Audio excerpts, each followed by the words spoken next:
पुण्यामध्ये लोकसभा निवडणूक आता तिरंगी होण्याची शक्यता आहे। मनसेतून बाहेर पडलेले वसंत मोरे निवडणूक लढण्यावर ठाम आहेत।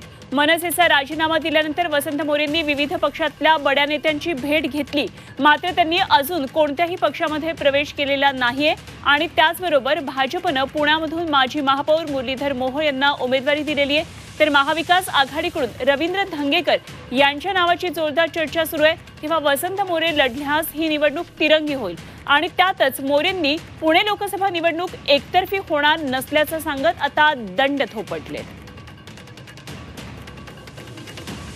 काँग्रेसचे सुद्धा बड्या नेत्यांचे मी मुंबईमध्ये गाठीभेटी घेतल्या।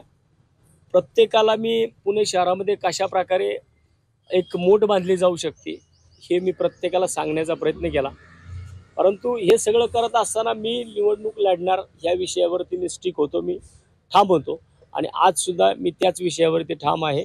त्यामुळे वसंत मोरे निवडणुकीला असताना कोणतीही निवडणूक पुणे शहरामध्ये एकतर्फी होणार नाही याची मी खात्री देतो।